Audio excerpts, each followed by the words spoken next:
नमस्कार दोस्तों, आज भारत दर्शन नहीं विश्व दर्शन कर लेते हैं, क्योंकि आज हम इस एपिसोड में पढ़ने वाले हैं रिवर्स ऑफ द वर्ल्ड के बारे में। विश्व की प्रमुख नदियां, उनके बारे में प्रमुख फैक्ट्स और उससे रिलेटेड जानकारी आने वाले इस पर्टिकुलर भारत दर्शन के सेशन में आपको मिलेगी। तो चलिए शुरू करते हैं बिना समय गंवाए। देखिए दोस्तों, सबसे पहली बात, विश्व की सबसे लंबी नदी नाइल नदी है, जिसे नील नदी के नाम से जाना जाता है, जबकि दुनिया की सबसे बड़ी नदी है जिसे हम लोग कहते हैं Amazon river. Amazon south America में बहने वाली नदी है, जबकि नाइल रिवर अफ्रीका में बहने वाली नदी है। इसके बारे में हम लोग पढ़ेंगे, थोड़ी बहुत चीजें जानेंगे। Nile river longest river of the world है, जो कि 11 अलग अलग देशों से बहती है।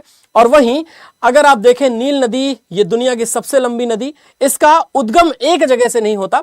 विक्टोरिया लेक तो है ही, लेकिन हाँ, इजिप्ट से होते हुए ये फाइनली जाकर के मेडिटेरेनियन सी में गिर जाती है, यानी कि ये भूमध्य सागर में जाकर के गिर जाती है। आगे बढ़िए तो नाइल रिवर की खूबसूरती आप देख सकते हैं। ये उस रेगिस्तान से होकर के बहती है, जो रेगिस्तान पूरी दुनिया भर के लिए दुनिया के सबसे बड़े गर्म मरुस्थल के रूप में जाना जाता है। लेकिन नाइल रिवर उसको ऐसे चीरती है मानो कुछ तो नजदीकियां हो उससे। ये खूबसूरत सी नील नदी को मिस्र से जोड़ते हैं, लेकिन ये 11 देशों से होकर के बहती है, जिसमें से तंजानिया, युगांडा, कांगो लोकतांत्रिक गणराज्य, Rwanda, Burundi, Ethiopia, Kenya, Eritrea, दक्षिण सूडान और मिस्र शामिल हैं इसमें। यानी कि इतने सारे अलग अलग देशों से होकर के बहती है ये नदी। वहीं नाइल रिवर है ही खूबसूरत। अगर आप बात करेंगे तो नाइल की एक धारा तो आती ही है, प्लस इसकी दूसरी धारा है white Nile. White Nile lake Victoria की तरफ से आती है। ब्लू नाइल और व्हाइट नाइल सूडान की राजधानी खार्तूम में मिलते हैं, और खार्तूम में मिलने के बाद फिर ये आगे की ओर बहती है, रेड सी के पैरेलल बहती है। आगे चलिए दोस्तों, दक्षिण अमेरिका की अमेजन दुनिया की सबसे चौड़ी नदी है और दुनिया की सबसे बड़ी नदी, यानी वाटर डिस्चार्ज या वॉल्यूम के मामले में देखा जाए तो दुनिया की सबसे बड़ी नदी इसे कहा जाएगा। वहीं अफ्रीका की कांगो नदी, जो अफ्रीका की दूसरी सबसे लंबी नदी है, इसे हम लोग जानते हैं दुनिया की सबसे गहरी नदी के नाम से। तो देखिए दोस्तों, पेरू के एंडीज पर्वतों से निकलने वाली, अटलांटिक महासागर में मिलने वाली, Ecuador, Colombia, Venezuela, Bolivia, Brazil से होकर गुजरने वाली ये है अमेजन नदी। अमेजन का अगर आप बेसिन भी देखेंगे तो इसका बेसिन भी बहुत बड़ा है। दुनिया के सबसे बड़े बेसिन में अमेजन नदी का बेसिन आता है। और आगे बढ़िएगा तो आपको पता चलता है कि बहुत सारी ऐसी जनजातियां हैं जो अमेजन नदी के आसपास वाले इलाकों में रहती हैं, जिसमें से तिकुना है, उसके अलावा मुंदुरुकु है, मात्सेस है। ये सारी जो अलग अलग जनजातियां हैं, अलग अलग ट्राइब्स हैं, वो इन इलाकों में रहते हैं। ये इलाके इस तरह के इलाके हैं जो कि बहुत ही दुर्गम है, और अमेजन के जो डेंस फॉरेस्ट है, अमेजन के जंगल हैं, उनको दुनिया का लंग कहा जाता है, यानी कि वो दुनिया के फेफड़े कहलाते हैं। रियो नेग्रो अमेजन नदी की सहायक है, जो कि ब्लैक वाटर कैरी करती है अपने आप में। मतलब अमेजन में जब जाकर के ये मिलती है तो आप देखेंगे इसके पानी का रंग काला है, और दो अलग अलग रंगों का पानी मिलते हुए जाकर के दिखता है। वहीं अफ्रीका के सबसे लंबी नदी नाइल को जानने के बाद कांगो को भी जान लेते हैं। कांगो सेकेंड लॉन्गेस्ट है अफ्रीका में, और ये विश्व की सबसे गहरी नदी है। ये democratic Republic of Congo DRC से होकर के एवं अन्य अफ्रीकन कंट्रीज से होकर के बहती है, और फाइनली जाकर के अटलांटिक महासागर में गिर जाती है। तो ये देखिए दोस्तों कि कांगो नदी 2 बार काटती है, लेक तंगानिका की तरफ से इसकी धाराएं आती हैं, और ये 2 बार काटती है भूमध्य रेखा को। तो आप देखते हैं कि बीचों बीच जो भूमध्य रेखा गुजरती है, उसमें एक बार कांगो अपने नॉर्थ की ओर बहती है, फिर उसके बाद अकुला और लोलांगा से होते हुए, मबांगा से होते हुए, फिर फाइनली ये अपने साउथ की ओर बहने लग जाती है। तो इसका एक कंप्लीट यू टर्न है, जैसा यू टर्न आपको कुछ ब्रह्मपुत्र रिवर में देखने को मिलता है अरुणाचल प्रदेश में। अमेजन नदी जल मात्रा के हिसाब से धरती की सबसे बड़ी नदी है, और कैनो क्रिस्टल नदी कोलंबिया की 5 रंगों की नदी के नाम से जानी जाती है। इसको हम लोग बोलते हैं लिक्विड रेनबो, या इसे तरल इंद्रधनुष कहते हैं। दुनिया की सबसे खूबसूरत नदी अगर कोई है तो वो कैनो क्रिस्टल रिवर है। Canoe crystal river is also very beautiful river. ये देखिए, ये कैनो क्रिस्टल रिवर का एक व्यू है, और इसका जो पानी है, इसके पानी के नीचे अलग अलग तरीके के अलग अलग रंगों के जो एल्गी हैं, जिन्हें हम शैवाल कहते हैं, वो इसे अलग रंग देते हैं। तो this is why this river को हम लोग कहते हैं 5 रंगों की नदी, या इसको रिवर ऑफ 5 कलर्स कह देते हैं। इसे लिक्विड रेनबो कह दिया जाता है। ये इस तरह से खूबसूरत दिखती है, इसके नीचे मौजूद शैवाल इसको बहुत ही खूबसूरत बनाते हैं। तो ये कमाल की बात है। भारत की सबसे प्रदूषित नदी वैसे शरावती कह दिया जाता है, दक्षिण भारत की गंगा कावेरी को भी कहते हैं, कहते तो गोदावरी को भी है, लेकिन गोदावरी को लंबाई की वजह से, कावेरी को उसकी पवित्रता की वजह से। काली रिवर, शारदा और मॉर्निंग ऑफ बिहार कोसी कहा जाता है, वृद्ध गंगा गोदावरी को कहते हैं।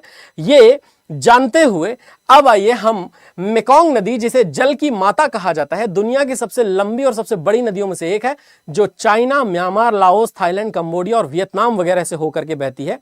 तो मेकोंग रिवर को कहते हैं कंबोडिया का शोक, यानी morning of Cambodia. Yellow river, पीली नदी, चीन का शोक कहलाती है, इसे मॉर्निंग ऑफ चाइना कहते हैं, क्योंकि इनमें आई हुई बाढ़ वहां के लोगों को बहुत नुकसान पहुंचाती है। तो ये देखिए, मेकोंग रिवर चाइना की तरफ से बहते हुए आती है, फिर उसके बाद लाओस, थाईलैंड, कंबोडिया और वियतनाम होते हुए फाइनली जाकर के ये साउथ चाइना सी में गिर जाती है। वहीं मेकोंग डेल्टा कंबोडिया और दक्षिणी वियतनाम में है, जहां मेकोंग नदी दक्षिण चीन सागर तक पहुंचती है। यह है मेकोंग के आसपास का ब्यूटीफुल एरिया, और आप देख सकते हैं इस खूबसूरत से इलाके को। इसे देख करके ही आपको अनायास यहां घूमने का मन जरूर कर गया होगा, और अगर नहीं कर रहा है तो यकीन मानिए आप इस दुनिया के सबसे मरे हुए व्यक्तियों में से एक हैं।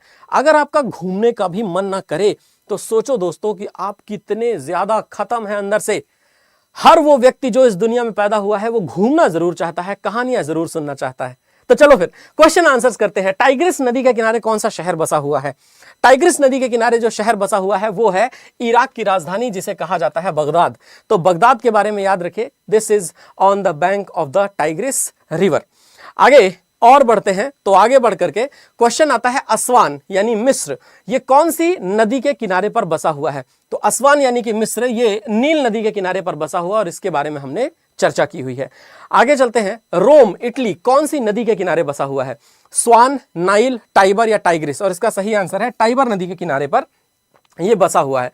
वहीं टेम्स नदी के किनारे कौन सा शहर बसा हुआ है? Which city is on the banks of river Thames या रिवर थेम्स इसको कहा जाता है? और इसका सही आंसर दोस्तों याद रखिएगा, जो लंदन है वो थेम्स नदी या टेम्स नदी के किनारे पर है। आगे चलते हैं, पेरिस कौन सी नदी के किनारे पर बसा हुआ है? तो पेरिस जिस नदी के किनारे पर है उसे कहा जाता है सीन रिवर, SCIN, साइन कई बार कह दिया जाता है बट इसे सीन रिवर कहते हैं। आगे बढ़ते हैं हम, लिवरपूल जो इंग्लैंड का शहर है वो कौन सी नदी के किनारे पर बसा हुआ है? तो लिवरपूल जिस नदी के किनारे पर बसा हुआ है उसका नाम है मर्सी रिवर। आगे चलते हैं, डेन्यूब नदी के किनारे कौन सा शहर बसा हुआ है? बेलग्रेड, बुडापेस्ट, वॉशिंगटन या वियना? क्वेश्चन यहां पर यह होना चाहिए कि डेन्यूब नदी के किनारे कौन सा शहर नहीं बसा हुआ है। तो अगर इसमें कौन सा शहर नहीं बसा है यह क्वेश्चन आ जाए तो इसका सही आंसर हो जाएगा वॉशिंगटन DC इसके किनारे पर नहीं है, क्योंकि वियना ऑस्ट्रिया की राजधानी, बुडापेस्ट हंगरी की राजधानी और बेलग्रेड सर्बिया की राजधानी, ये सारे के सारे जो हैं ये बसे हुए हैं किसी और के नहीं बल्कि डेन्यूब नदी के किनारे ही। तो बेलग्रेड सर्बिया, बुडापेस्ट हंगरी और Vienna Austria, they all are on the bank of Danube river. ठीक है ना? तो which city is not situated on the bank of river Danube या रिवर डानुबे? तो रिवर डेन्यूब के किनारे पर वॉशिंगटन नहीं है। हाउएवर बेलग्रेड, बुडापेस्ट और वियना ये तीनों के तीनों डेन्यूब नदी के किनारे हैं। तो ये क्वेश्चन फ्रेम करने में थोड़ी सी मेरे से गलती हो गई, जिसके लिए आप मुझे चाहें तो माफ कर सकते हैं। आगे बढ़िए, वॉशिंगटन कौन सी नदी के किनारे बसा हुआ है? तो वॉशिंगटन के बारे में आप लोग जानते हो, यह पोटोमैक नदी के किनारे पर बसा हुआ है, क्योंकि यही अकेला था जो डेन्यूब नदी के किनारे नहीं था। डेन्यूब नदी यूरोप के अंदर दूसरी सबसे लंबी नदी है। पहली सबसे लंबी नदी जो यूरोप के अंदर बहती है उसका नाम है वोल्गा रिवर। आगे बढ़ते हैं, क्वेश्चन आता है दोस्तों, वियना ऑस्ट्रिया कौन सी नदी के किनारे है? तो अभी वियना ऑस्ट्रिया के बारे में हमने बात की और आप सभी जानते ही हो वियना ऑस्ट्रिया जो होगा वो किस नदी के किनारे होगा? तो वियना जो कि ऑस्ट्रिया का एक बहुत इंपॉर्टेंट साइट है, वो इंपॉर्टेंट साइट कौन सी नदी के किनारे है? तो वो ये डेन्यूब नदी के किनारे है। आगे चलिए, तो क्वेश्चन आता है, हडसन नदी के किनारे कौन सा शहर बसा है? Which city is situated on the banks of Hudson river? तो हडसन नदी के किनारे पर न्यूयॉर्क शहर बसा हुआ है, जो कि अमेरिका का सबसे इंपॉर्टेंट शहर है। खार्तूम जो सूडान की राजधानी है, ये कौन से? तो याद रखिएगा, यहीं पर व्हाइट नाइल और ब्लू नाइल मिलते हैं। तो ये क्वेश्चन पूछा जाता है कि व्हाइट नाइल और ब्लू नाइल कहां पर मिलते हैं? तो व्हाइट नाइल और ब्लू नाइल इसी खार्तूम नाम के शहर में मिलते हैं। ऑस्ट्रेलिया में एक नदी खोजी गई जिसका नाम है फिंके नदी, और फिंके रिवर को एंटीसीडेंट रिवर कहा गया। दोस्तों फिंके एंटीसीडेंट है, एंटीसीडेंट का मतलब होता है पूर्वगामी नदी। पूर्वगामी नदी का लॉजिक क्या है, आइए थोड़ा सा उसके ऊपर चर्चा कर लेते हैं। पूर्वगामी नदी का लॉजिक यह है कि ऐसी नदियां जो उस पूरे इकोसिस्टम में मौजूद पहाड़ों से भी पुरानी हो। अगर उस पूरे इकोसिस्टम में मौजूद पहाड़ों से भी पुरानी कोई नदी है तो that is what we call as antecedent river. आगे चलते हैं दोस्तों, तो क्वेश्चन और भी आते हैं। दुनिया की सबसे लंबी नदी कौन सी है? तो दुनिया की सबसे लंबी नदी है जिसको हम कहते हैं नाइल रिवर। नाइल रिवर की जो कुल लंबाई है वो तकरीबन 7088 किलोमीटर के आसपास है, 7088 किलोमीटर के आसपास। और आगे बढ़ते हैं हम लोग तो पाते हैं कि Amazon river largest in terms of which feature? तो largest in terms of feature है ये लार्जेस्ट, ये तो बेसिन में भी है और वैसे कायदे से कहा जाए तो वाटर डिस्चार्ज के मामले में ये लार्जेस्ट है ना, वाटर डिस्चार्ज के मामले में हम इसको, जल प्रवाह के मामले में लार्जेस्ट मानेंगे। दूसरी तरफ एक और पॉइंट आता है, कौन सी नदी को हम अफ्रीकी नदियों का जनक कहते हैं? यहां पर बहुत बहुत इंपॉर्टेंट क्वेश्चन जो आपके सामने आता है, उस बहुत बहुत इंपॉर्टेंट क्वेश्चन को आप सभी लोगों ने आंसर करना है। Which river is called as the father of African reverse?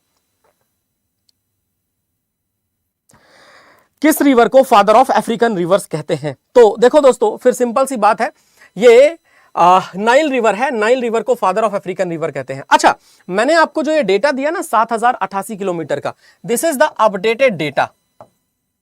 ये अपडेटेड डेटा है जो हाल ही में एक परीक्षा में पूछा गया। अगर आपको ये मिलता है आंसर में तो आपको टिक यही लगाना है, ये पहली प्रायोरिटी है। अगर मान लीजिए ये अपडेटेड नहीं मिलता है तो नॉट अपडेटेड डेटा क्या है?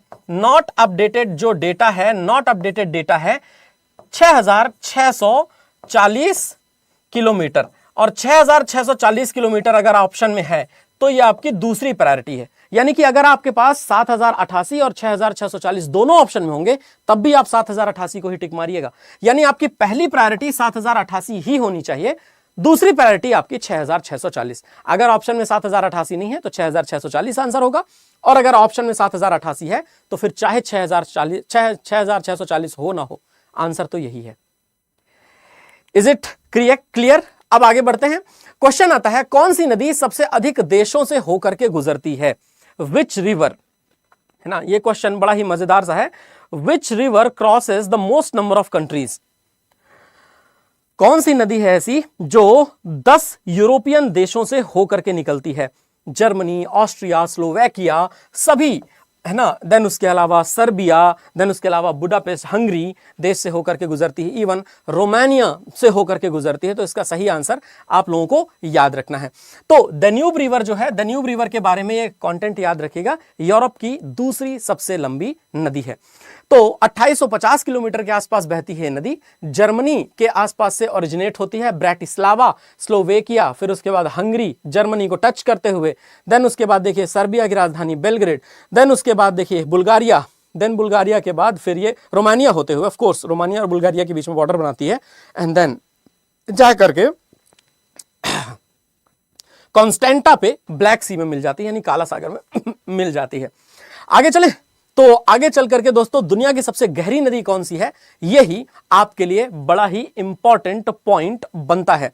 तो दुनिया की सबसे गहरी नदी जो है, वो दुनिया की सबसे गहरी नदी मैंने आपको बताया कॉन्गो रिवर है। कॉन्गो रिवर अफ्रीका में बहती है, और इसी नदी के बारे में ये फैक्ट दिया जाता है कि river that crosses equator twice, यानी कि ये इक्वेटर को 2 बार काटती है। तो इक्वेटर को ट्वाइस काटती है या इक्वेटर को 2 बार काटती है, that is the speciality of this particular Congo river. आगे चलते हैं दोस्तों, कौन सी नदी दुनिया का सबसे बड़ा डेल्टा बनाती है? दुनिया का सबसे बड़ा डेल्टा अगर कोई नदी बनाती है तो वो है गंगा ब्रह्मपुत्र रिवर, और इस डेल्टा को कहा जाता है सुंदरबन डेल्टा। तो सुंदरबन डेल्टा ये हमारे लिए बहुत बहुत इंपॉर्टेंट हो जाएगा। आगे चलते हैं तो नेक्स्ट जो पॉइंट है, किस नदी की सहायक नदियों की संख्या सबसे ज्यादा है? तो जिस नदी की सहायक नदियों की संख्या सबसे ज्यादा है उसका तंत्र हमने अभी देखा है, और उसका तंत्र आपने देखा as a largest river basin के रूप में। तो क्वेश्चन आपके सामने जो उठा करके रखा जाएगा, which river has the most number of tributaries? कौन सी नदी है जिसके पास 1100 से ज्यादा सहायक नदियां हैं? तो याद रखिएगा 1100 से ज्यादा सहायक नदियां, जिसका हमने पूरा तंत्र देखा है, 1100 प्लस ट्रिब्यूटरीज या 1100 से ज्यादा सहायक नदियां वो अमेजन नदी की हैं। तो मेरे ख्याल से आपको ये जानकारी भी क्लियर हो गई होगी। यूरोप की सबसे लंबी नदी कौन सी है? तो यूरोप की सबसे लंबी नदी है, उसका नाम है वोल्गा। और वोल्गा के बारे में बताया, ये ऊपर की तरफ से स्कैंडिनेवियाई कंट्रीज की तरफ से आती है एंड देन उसके बाद आकर के कैस्पियन सागर में समा जाती है। तो वोल्गा नदी कैस्पियन सागर में समाती है। मिसिसिपी नदी किस देश से होकर के बहती है? अच्छा, मिसिसिपी इसलिए इंपॉर्टेंट है क्योंकि इसकी जो वैली है, इसकी जो घाटी है, उसमें 325 किलोमीटर प्रति घंटा की रफ्तार से एक तूफान आता है जिसे कहा जाता है टॉर्नेडो। सो टॉर्नेडो एक तरीके का साइक्लोन समझिए, और ये टॉर्नेडो साइक्लोन 325 किलोमीटर प्रति घंटे का मिसिसिपी नदी की घाटियों में आता है। बहुत बढ़िया प्रश्न है, कई बार परीक्षाओं में पूछा गया है, तो ये पॉइंट जरूर याद रखना है। ये यूनाइटेड स्टेट्स के बारे में हम लोग बात कर रहे हैं। किस रिवर को कहा जाता है yellow river? Because of its high silt content.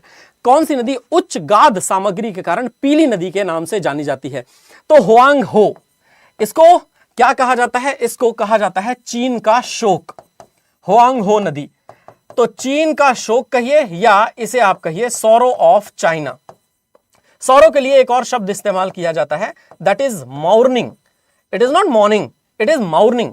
तो मॉर्निंग ऑफ चाइना इसे कहते हैं हुआंग हो। आगे बढ़ते हैं दोस्तों हम लोग। तो एशिया की सबसे लंबी नदी कौन सी है? यही आप सभी के लिए एक इंपॉर्टेंट होमवर्क है।